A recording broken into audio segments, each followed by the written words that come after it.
Hello, Facebook. What is happening? Man, I'm so good, so glad to be here. And Abel, I'm glad you're here with me. Happy to And be here. yeah, and as we wait for people to, I guess, to populate, I figured, we kind of just chit chat for a little bit. And I don't know about you, but I'm busier than I ever have been.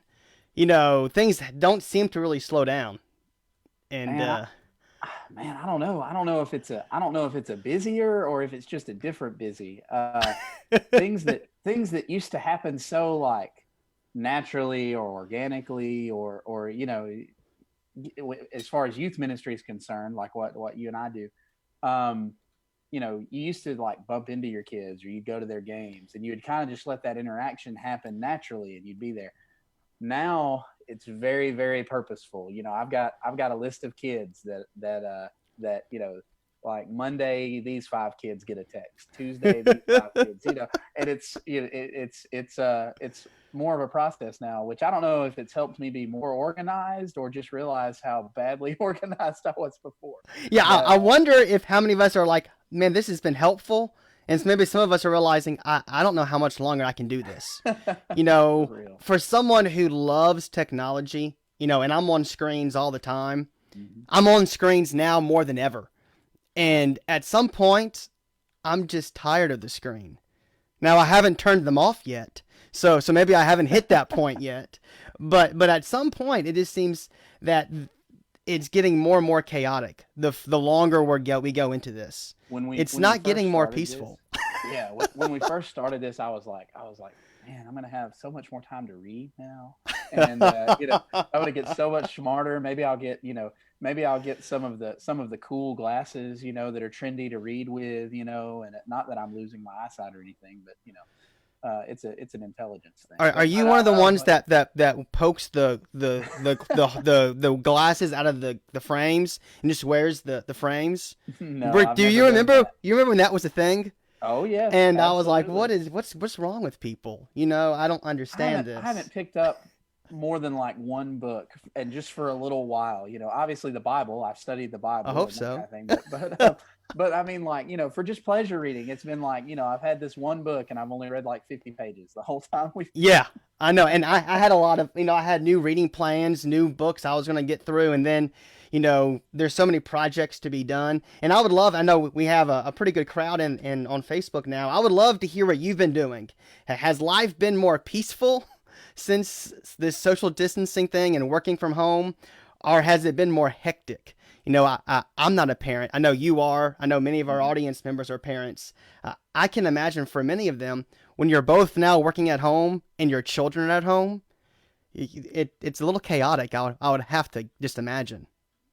My little 2-year-old girl, she celebrated her second birthday last Awesome. week, and she has just, she doesn't know that anything's any different other than Pa's home all the time to play. She's, I guess it's like a permanent staycation with both of her parents, and Yeah. so I'm getting to take, we've got a routine where she gets in the chair with me and we get to take a nap together every day, Yeah. and it's the most fun.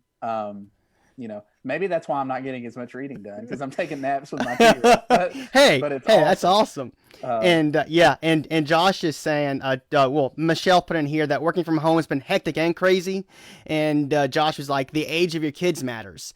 For you, mhm. young kids, I can imagine it would be hectic. As your kids get older, you can say, go fend for yourself. Right, right. Get away from me, Isn't there or another part of the house you can go to? or Yeah. maybe it's maybe you have to then stop all the fist fights if you have more than one son. I don't know. I'm not a parent. I didn't have another brother to fight with like that. Mm. But we have lots of hecticness in all sorts of different ways. So we'll go ahead and we'll start talking about in peace in just a second. We'll go ahead and kick off the podcast. And before I do that, actually, I'll share what Belinda said. She said, "At this point, I don't have a job, but I wonder how I ever got anything done when I did work." And I could definitely see that. So let's For go ahead sure. and I'm gonna mute you, Abel. No offense, and I'll do this intro, and then we'll go ahead and get started.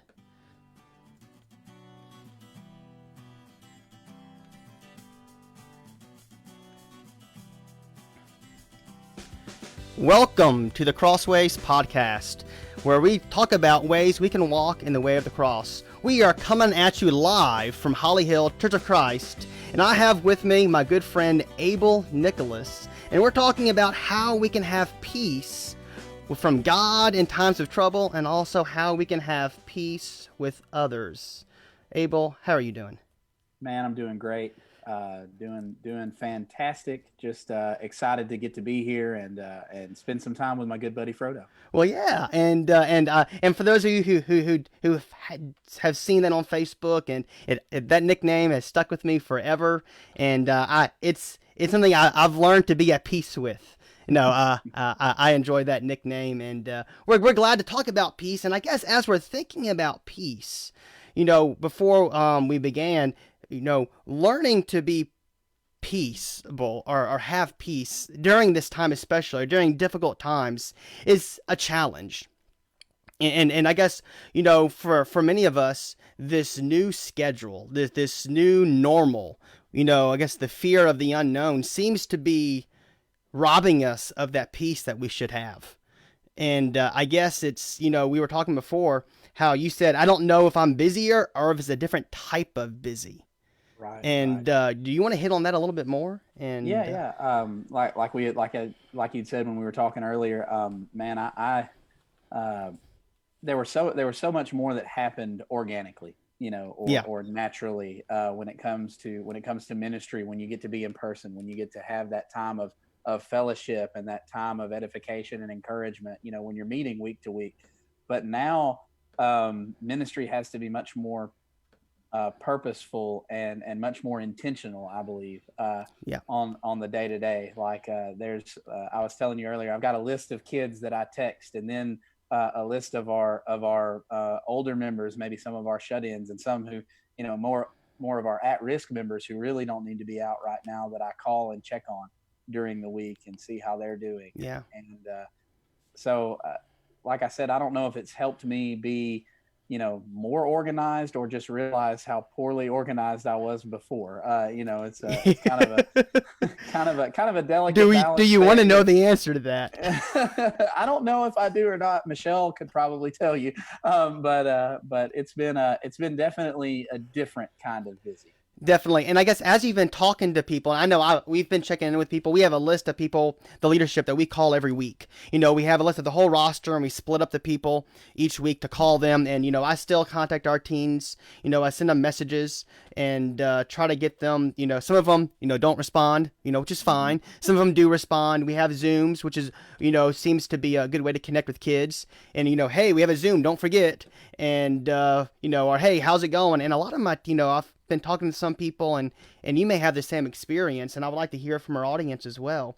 But it seems that a lot of people don't have that peace. Our seniors aren't at peace with not having their graduation. Our kids are always saying, I want to go back to school. I never thought I would hear my youth group kids say, I want to go back to school. and they're saying, I want to go back to school. I'm tired of being here. And you talk to the parents, and I asked one of my parents the other day, I said, hey, is there anything I can do for you guys? And I said, if there's anything you need to do, you need, I can help out. And he said, can my two kids come live with you? And I said, well, one of them, sure, but the other one, I think we might kill each other, because we are so much alike. And he said, I thought you said anything. And I said, well, maybe not. And but I wonder if they could come live with me. Yeah, I was like, that's a scary thought. But it just seems that our people are, and not just our people, even maybe ourselves, we are in fear, and we're not really living at peace. And is it because of the schedule's different? Perhaps. But is it because it's something different? I think that's the main thing. We're not used to this. You said everything was happening organically, and I think perhaps that's true, but I also wonder if perhaps that organic stuff was also still a schedule. We were used to saying at night there's games, and that's part of my schedule. But now it's, all those things are different, and it seems that trying to have that peace, that God promises us, is so hard to hold on to, because it almost seems like, things aren't in control. Things aren't enjoyable right now.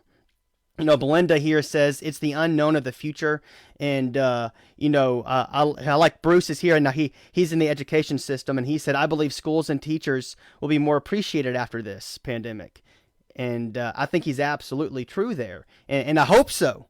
But as we were talking about peace, I wonder why is it that it's so? I mean, it's easy to have peace when things are going good.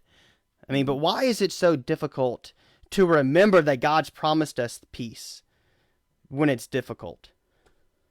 Man, I think I think you said Belinda was her name, hits the nail on the head when she talks about, it's the fear of the unknown. It's this Yep. it's what's we actually had a Zoom meeting about some of this last night with my kids, and we called it, the question of what's next.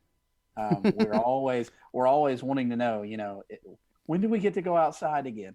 When is it going to be cool to meet up and go for ice cream, or is that a thing of the past? Are we going to be able to handshake anymore? Or what's the but I really believe that that as Christians, sometimes we forget that we're supposed to know, as far as eternally, we're supposed to know what's next. I think about, and I was talking with a good youth minister friend of mine about this just the other day. I think about Paul in the book of Philippians, where he's talking there in chapter 1, round about verse 19. He's talking about his decision to go or stay. And he says, that he's hard pressed between the two. That he doesn't know what he's gonna, but he knows that he's gonna pick staying because it's more beneficial for the church. It's more beneficial, and he says, I understand that for me to live is Christ, to die is gain. So in other words, he's saying, I know what's next. I know what's I know what's going to come next, and I know what's going to be, what's going to be waiting for me.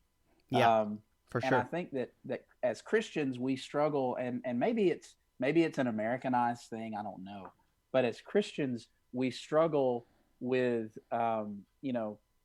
with living in the now. We struggle with living in the present, and we're always trying to look to the next thing. And so since that next thing has kind of been made uncertain for us as far as our earthly lives, we've kind of let that bleed over into our spiritual relationship. Yeah, and I wonder how much of it has to do with, as we're talking about that, and I like it, how I always, think of it, and I know because I like control, and it's not being in control, it's wanting to be able to at least know what's going on and what the plans are, so I can at least be prepared and not surprised. I don't have to be the boss, I don't have to be the guy that's, in charge, but I at least want to know the plan. You tell me the plan, and I can go with it, and I can follow it. But going with the flow is terrifying, and because I'm like, hold up, because what if something happens that I'm not ready for? Right. Or okay, at least let me know a plan so I can be planning in my mind, how to respond. And my mom here, and hi mom, and she said, having fear or being afraid is okay, and God helps us. Living in fear is different. She goes, we need to seek that peace God gives us even in times of fear, but it's okay to feel fear. And some people say, just worry or anxiety, just period is wrong. And I would disagree just a little bit and say that it's the way we react to those things. Having anxiety about, just worrying, we're told don't worry. And I get that. And I think part of that is, unaddressed worry or unaddressed anxiety. We can have that feeling and then dismiss it and say, you know what? I'm not feeling too good, or I'm feeling anxious about this, but God, I'm going to give you all control. I would imagine Jesus in the garden was feeling some anxiety. I would imagine he was not, he was a little fearful, not because he didn't know what was coming next, but the opposite. He knew exactly what was happening. Absolutely. And he said, that's terrifying. I don't want to go, but not my will, but yours be done. And I think that's part of what it means to have peace. Jesus found peace in the cross because he knew This is not going to be comfortable, and I'm not, I'm a little afraid of the cross in the sense of I know how much pain it's going to bring me, but I know the end result is going to glorify God. And I think that big picture also, I think of Psalm 23. Jerry Elder has been doing this series that's been so fantastic. I don't know how I got on that track. There are so many other guys that are doing, phenomenal with him. But I'll just reread this, and because this is something that I think if we read and we comprehend, can help us have peace in times of trouble. When it says, "The Lord is my shepherd, I shall not want. He makes me lie down in green pastures." He makes me lie down. Calm down, right? Mm-hmm. He leads me beside still waters. Again, this peaceful thing. He restores my soul. He leads me in paths of righteousness for his name's sake. And then verse 4, "Even though I walk through the valley of shadow of death, I will fear no evil, for you are with me. Your rod and your staff, they comfort me." Again, this whole concept of peace, right? "You prepare a table before me in the presence of my enemies. You anoint my head with oil. My cup overflows. And then surely goodness and mercy shall follow me all the days of my life, and I will dwell in the house of the Lord forever." And I think that really speaks volumes to, I guess, the perspective we have to have. Sure. You know, Absolutely. Well, and that's a trust thing too. The idea of the shepherd and the sheep. There's I don't know how much time you spent around sheep, Frodo, but I've spent some time around goats, and my granddad raised them while I was at Freed. My supervisor on grounds there, I worked with grounds and facilities a little bit. He had some goats, and I helped him with that. And one of the things that I noticed with my granddad was that, when he went out to the pasture, they were a lot more comfortable around him and around, what he was doing. He provided the food, he provided the shelter, he provided the safety. And so he could walk among them. But when 10, 11, and 12-year-old Abel came out there, they were very skittish. They were very, they were very standoffish. Because I didn't bring anything to the table. I wasn't the shepherd. And so sometimes I think it's about just remembering whose we are, remembering the shepherd relationship that we're supposed to have. You mentioned your mother was commenting, and man, I have so many questions for her. But let's not go there, Mom. Log off quick. I do think that the example in Jesus that you mentioned, we see fear. I was reminded too of, we were talking, you've been talking a little bit about fear in the storms or fear in these uncertain times. I thought about another Jesus story in Matthew 14, where he's fed the 5,000. There's just, there's this amazing thing that's just happened. Yeah. He goes off by himself to find peace, right? Yep. And sends the 12 away, and they go out in the boat, and a storm hits. Yeah. And so they're in I think the New King James says that the wind was boisterous. There in chapter 14, and it says that as the wind was boisterous, as they saw it all around them, they looked out, and they see this figure coming to them on the water. They cry out, "It's a ghost," or phantom is actually the root word that they use there. And Jesus understands their fear there, but he also consoles them, from the water. He consoles them. Don't be afraid. And that's, even that's not enough, because the language that Peter uses right away is, "Lord, if it is you, if it is you, let me come to you on the water." He's still, "I'm not convinced." Now, think about the context there. They've just seen Jesus feed 5,000 people from a plate, from some scraps. Yeah. They've just witnessed that. And so they see, obviously they know Jesus is capable of amazing things. Oh yeah. They've just seen that. And so they see a figure walking towards them on the water, and I don't know what their vision must have been limited to there. But in my mind, I would like to think that if I'm in that boat, I'm thinking, I bet that's Jesus. You know, I would, I, we hope that would be our reaction, but I wonder if we would, yeah, because how yeah, do we act now? We know all the promises God's kept and given, and time again, He's always been faithful. And then in this moment, it's almost like we forget that. yeah. They were blinded. They were And blinded to the fact that the only person in the world that could do what they were seeing in front of their eyes, was there. It kept them from recognizing who He was and what and He was doing. and I think Um, fear today does that same thing. It prevents us from seeing that God is right here with us. right. I like, my mom mentioned about whenever the storm, whenever they were all on the boat together.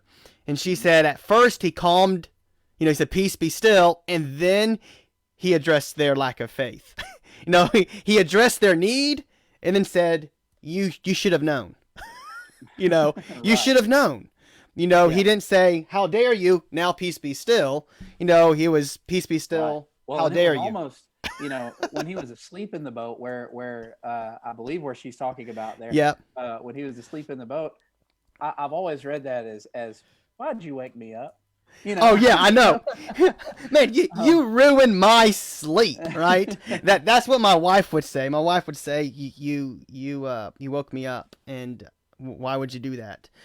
But I guess as we move on toward this peace, we've talked about a lot of having peace in times of, I hate to use the word in times of uncertainty, because that word's everywhere and that phrase is overused the word now. is unprecedented now. Yeah, right.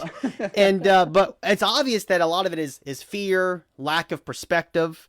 But the biggest thing during this time that I've noticed, besides that, is how we're dealing with each other. And that's nothing new. It happened before the pandemic, and now it's just a new situation for us to pick at each other. But there seems to be, like I said in the 3-minute video today, that you had an extra minute, so it's 4 minutes. You're welcome, everybody. That there seems to be two perspectives of we need to keep doing what we're doing, and this isolation thing is working. We need to be more strict and kill this virus.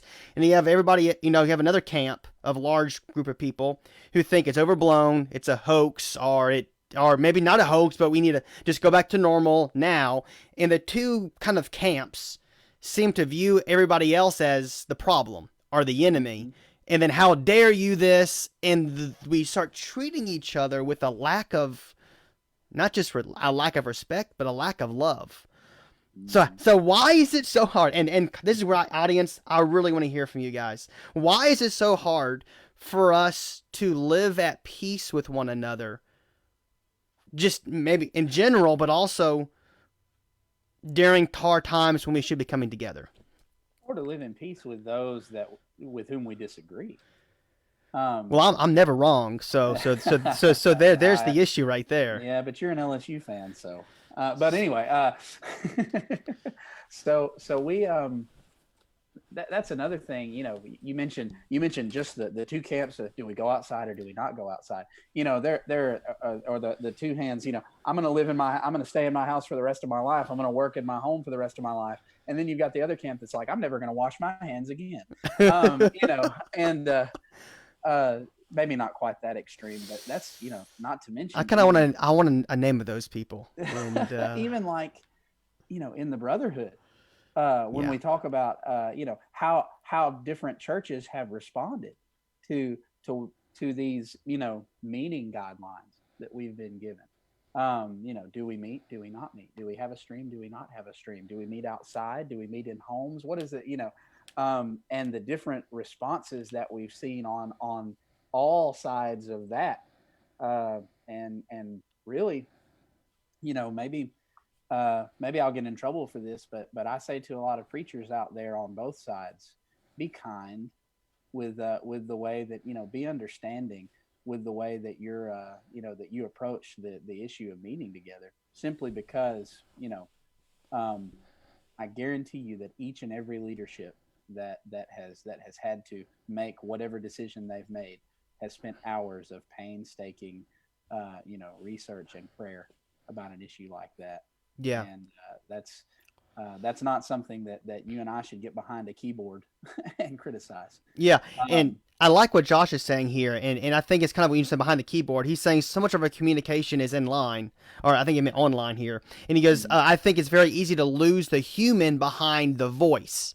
And he said mhm, face to face conversations definitely have potential to turn into arguments, but when I can see the humanity behind the opinion, the tone much more frequently stays civil.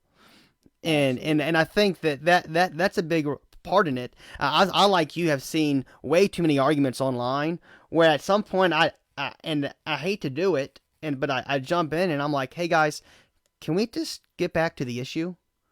I Hmm. said the peace personal attacks don't go anywhere, It and becomes and mudslinging real fast. and not just that, but then I wonder, it's the whole the moment and see, I'm a very competitive person, very competitive. I like to win an argument. And growing up, that my dad and I clashed a lot because it was an argument, and I would be the okay. I'm gonna twist words, and make sure. And with other people, I'm gonna twist words and make you say something you didn't mean to say, or use it around in a circle and say like, oh, well, which one is it? Because both of those can't be true. And now I won, so ha ha ha. Well, that's not the point. And the minute we make it about winning an argument is the minute we, one, lose peace, but two, we lose a soul. And optics matter. How we do things matter. Tone matters. Belinda's right. Everyone has different opinions and thinks differently, and that includes myself. And who am I to think that I'm never wrong? When I said that Hmm. earlier, I was definitely saying that in jest. And I think we have to remember that no one's perfect. Right. And I like Bruce here, and he just put peace is a different perspective based on what they want for themselves. It's better to show, agape love, for others. And I think that's right. It requires humility. It Hmm. requires perspective that, hey, if they could be wrong, I could be wrong. Because they're just as Absolutely. sure of themselves as I am.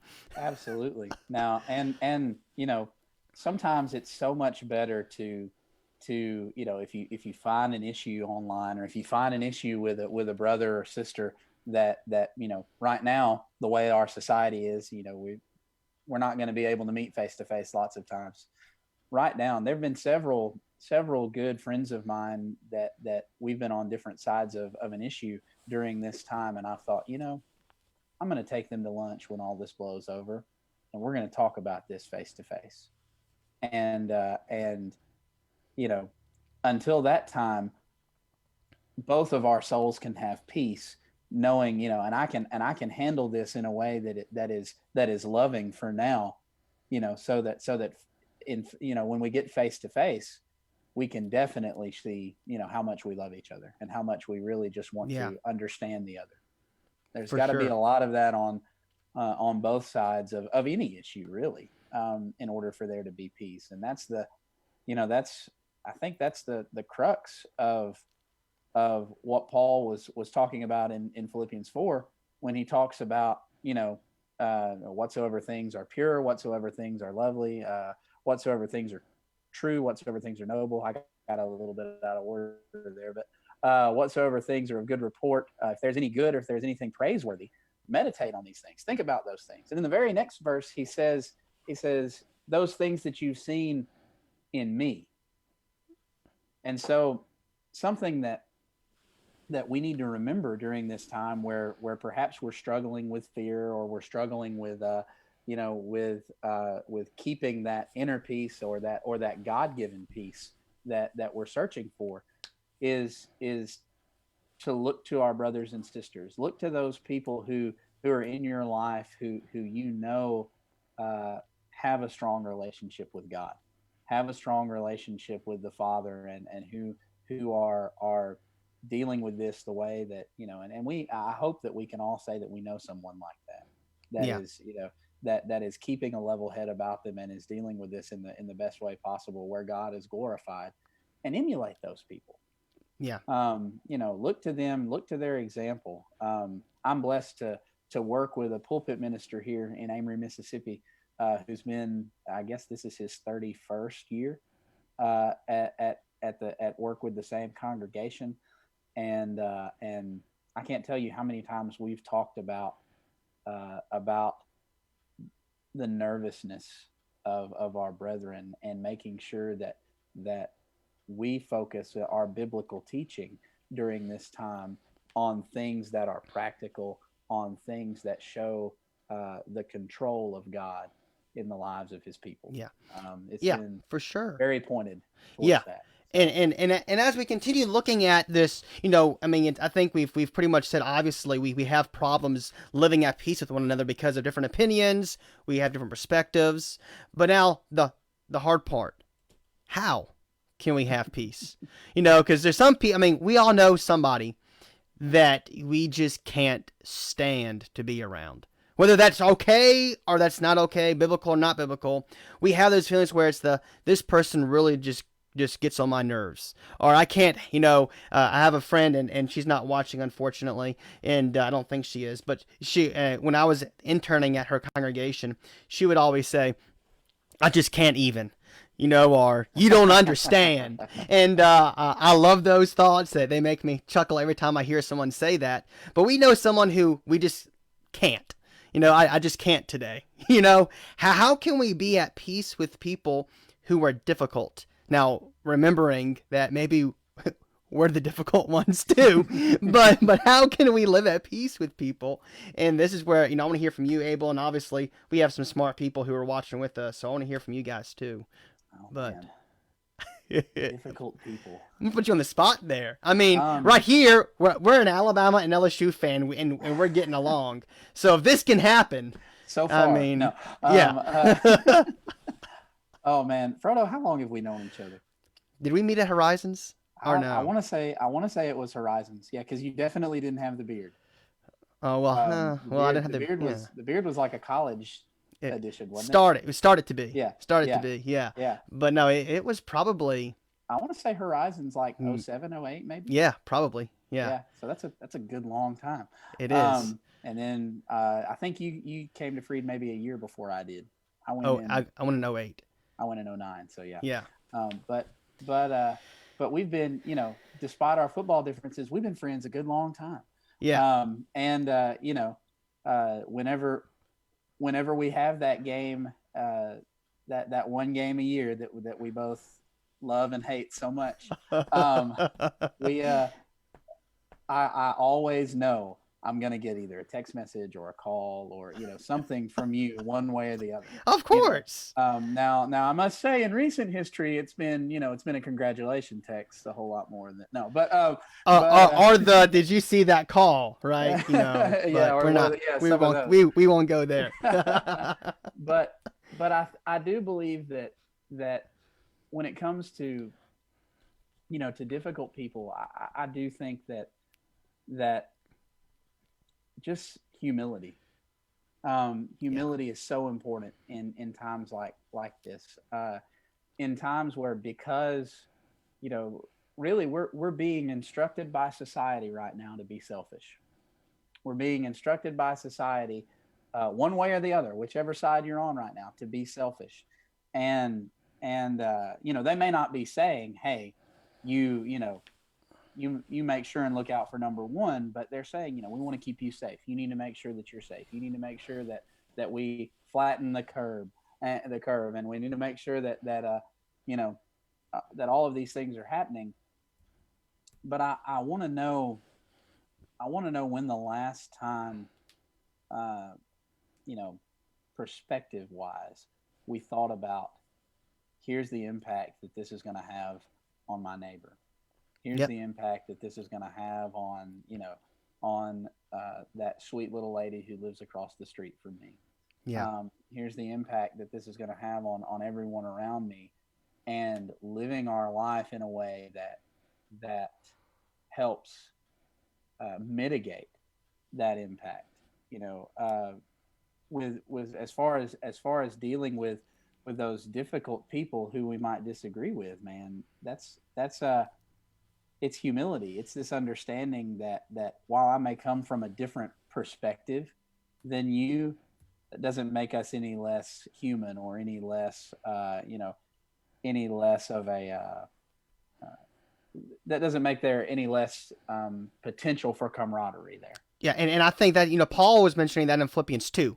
When he Mm-hmm. said, count others more what? Significant, important right. than yourself. And then he That's right. said, and then he goes, and be of the same mind as Christ. Who did what? Who in humility, right? Who did not count what? Being Right. equal with God, something to hold on to. And he Right. didn't just humble himself by coming and being human, and coming in the flesh. No, he came as the lowest of servants. Mm-hmm. He didn't come to rule. He came to serve, and then knowing that people were going to abuse and reject him. And then Mm-hmm. we're told to become like Christ. So and for us, it really is about becoming more like Christ, Right. to being Well, transformed. and Paul earlier on in Philippians there, he says, my imprisonment, what's happening to me is furthering the gospel. There are some who are preaching because they know that I'm in a capacity where I can't do as much. And Yeah. then there are some who are preaching out of selfish ambition. And then he says at the very end of that, and this has always just blown my mind because this is an apostle, right? Yeah. This is, at the very end of it, he says, what do I care? Christ is preached, and Yeah. and so I think we really have to take on that mentality in our lives that says, what do I care, as long as in the way that I act, Christ is glorified. Yeah. God is glorified and is praised in the way that I handle these situations. Yeah. And I think the important part is for us to remember, as we kind of wrap up, talking about this whole thing of, having, not allowing fear to overcome the peace that God's given us, and then not allowing ourselves to be unloving toward others, is exactly that, and remembering, kind of why we're all doing this, and it's to glorify God. God's going to be glorified in the end, despite my present circumstances, and then I'm called to glorify God in everything I do. And if I don't treat others like Christ would, it doesn't just make me look bad, but it stains the image of Christ. And just because we are Christ's representatives, we're his ambassadors. And I think if we can remember that, and I like, Belinda's saying, you have to love everyone. Maybe you might not like them, you don't have to live with them, but we're supposed to, to love them, and, trying to help them, win them over with kindness. And, that remind, that's biblical, kill them with kindness, or, heap the burning coals on people's heads. I think if we can remember that, then that'll go, a really long way. Well, before we wrap up, Mike's here saying he likes your T-shirt. Big Mike Howard, he likes your PBC. Yeah. Yeah. So, but yeah, we both. I was at PBC for a little while. For a little bit, yeah. You came in the week after I left most of the time. I believe. I think so. Session, right? I did 3rd and 6. Third and 6, yeah. I was second. Yeah. So it was fun. It was fun. Well, hey, do you have any closing thoughts before we go ahead and close? Well, I would just say that, guys, take advantage of the fact that the church has left the building right now. Take advantage of the fact that church is not somewhere we go, but it's who we are. And yep. Man, in my life, it hasn't been more real. That statement hasn't been more real than it is right now. Absolutely. I'm excited to see how much stronger God's people are going to be after something like this. Oh, absolutely. Well, guys, it's been a fun time. We've enjoyed having you here and having you be with us. But it's time for us to come to an end. I'm glad that you're part of this. I want to remind you that we are here every Thursday at 8 o'clock Eastern, 7 o'clock Central for the Crossways podcast, brought to you by Holly Hill Church of Christ, and for the very last time, Adventures in Ministry. We got some big things happening. Some big things are changing. Tomorrow, you see we have this brand new party going on. We encourage you to be there. And we got some new things happening. Check out the Facebook page. Check out the posts. We're so glad that you're part of our family, that you're part of what it means to be like Christ. For now, we're logging off. I hope to see you next week. I hope to see you then. And remember, look at this nice lineup. We got a lot of people coming here. Come up in the next few weeks. But for now, We'll see you later.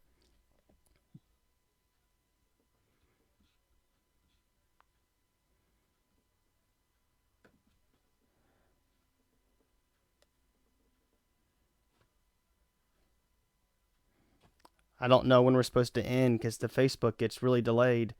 I'm waiting for it to catch up so I can hit end video. I don't know where we are. At least. Okay, I'm ending. Bye, guys. That was really awkward. I hate the ending. There's no better way to end it. I don't understand it.